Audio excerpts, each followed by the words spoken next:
to do that. It has to happen.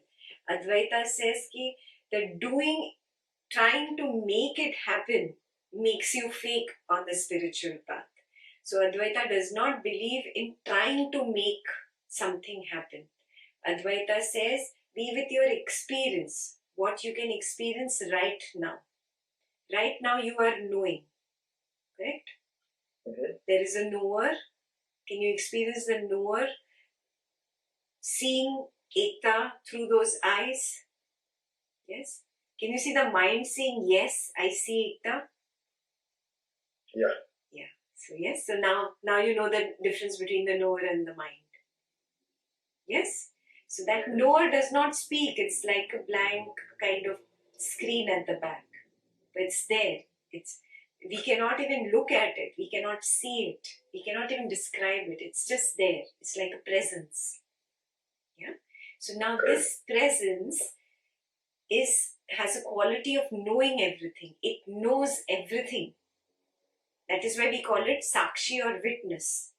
What is the meaning of witness? That which knows but does not jump in. Yes? So now this is very clearly established that knowingness does not jump in and do things or say things or feel bad. It is the ego or the mind, the I sense that jumps in and feels bad and does this and does that. Yes? So in an office environment, who is feeling bad? The ego. Ego is feeling bad. Yes? Now what has happened is that this knower has forgotten himself and has become one with the ego and is feeling bad. Again, come back to the knower. Oh, my attention was on the ego. Take the power out and give the power to the knower. Oh, I am knowing that the ego is feeling bad about what he said or what that person did. Now, I am knowingness. Yes, I am knowingness. I am this field of knowingness. I am not this ego, because this is a temporary thought. It comes up and it's gone. Next thought comes after some time and it's gone. So there is no continuity in I. Yes? So I cannot be impermanent. I have a sense of permanence inside me. I am that knower, the field of knowingness. You need to explore this a little more. It takes some time. Continuously being aware of yourself. Continuously being the knower knowingly. When this becomes very clear, oh, this knowingness or this knower is everywhere. It's like an ocean. It's not limited to my eyes or my brain. It's not even just a background screen. It's also in the front. It's also behind. It becomes very clear. It's like an ocean of knowingness. And this knowingness has a thought coming up. But what is thinking? The ego said, I did not like what that guy said. It's a thought. What is this thinking? Is thinking different than knowing?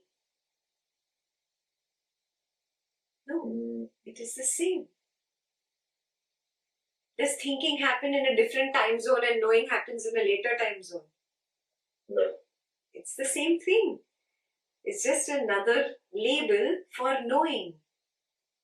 It's happening together. Knowing is not different than seeing that person in office. Does seeing and knowing happen at different time zones or in different realms? No, it's the same. Yes. Do I have any proof that this person that I call person is made of matter? I don't have any proof. All I know is a shape which has a color. That is what is seen. Look around your room. Is there anything else to seeing other than the shape and the color in it? No. Yeah. So seeing is really nothing but knowing, and knowledge of seeing is just a shape and a color. Yes? And all I perceive really through seeing is only knowing of seeing. I do not perceive really this person. Yeah? To explain this, I will use science. A bat, how he sees the world. He does not see the world in shapes and forms. He sees it in different, different sound waves. And he's created the world that way. This is very clear. There is that little animal mole. He has no other sense other than touch. He touches and he creates the molehill. If you've seen those small little mounds, the molehills. Right. Yeah. Right. So he has only touch. So he has created his three-dimensional world just through touch. So just see how his brain works. Only through feeling. Only feeling. Are you seeing this? Only sensation and feeling. Only sensation and feeling. There is nothing else there. So each of us have our own creation of the 3D world. And we see that world through this limited eyes, limited ears, limited senses. Yes? We've created that form of that human being through this limited intellect and through these limited senses. Now, through that limitation, I think this person is matter, hardcore matter. But really, there is nothing other than seeing and hearing happening here. And if you shake hands with him, there is touching, sensing. But sensing, seeing, and hearing are not different than knowing. And you don't know if really the person exists. The rest of it is just an assumption. Yes? I have perception of seeing the person. The perception of seeing is my true experience, but I don't have any experience of the rest of the sentence that I said of the person, Mr. X. That is an assumption. That is not my experience. Are you understanding what I'm saying? Yeah. So Advaita takes you directly to the highest level.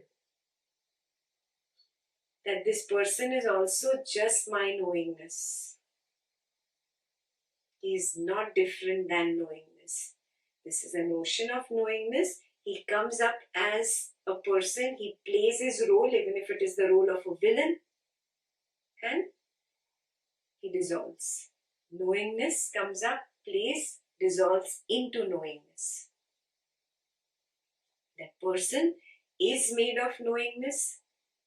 The person arises in knowingness, and the person is known also just by knowingness. This is very clear? Yeah? So that's how there is oneness, because the same knowingness is there also. It's not just here. Yes? But now I have learned to be a knower, but he has not learned how to be the knower. He didn't go to an Advaita class. He is in his ego. When I come in my ego, even I forget my knower. But then I remember my knower, I come back, but he's still at his ego. Yeah. You have to learn to figure it out, an equation between you and this ego, where you are not in your ego while interacting with him. I'm not saying if he puts you down, you happily go down. No. I'm not saying if he insults you, you happily get insulted. No. But in that moment, if you're in the ego, you'll have a different kind of reaction. And if you're in your knowingness, you'll have a different kind of response to the situation. Yeah. Understand this, Kush, this body is nothing but a bunch of karmas. Yes. Suppose this subtle body of yours, not the physical body, the subtle body, the mind, intellect, ego, this had a karma bank of say 1 million karmas.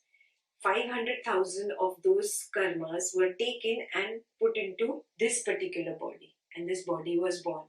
This body is going to just live till these 500,000 karmas exhaust themselves. Recognize what is karmas. Karmas are nothing but my habit patterns, my reactions. They get stored. I react in a particular way with my wife, and 5 years down the line, I notice I'm reacting the same way. Another 5 years down the line, I realize, oh, I'm reacting the same way. Oh, these are habit patterns and they're circling. Now, 10 years down the line, I realize, can I change this habit pattern from the position of the knower instead of the ego? I tried being the ego 10 years.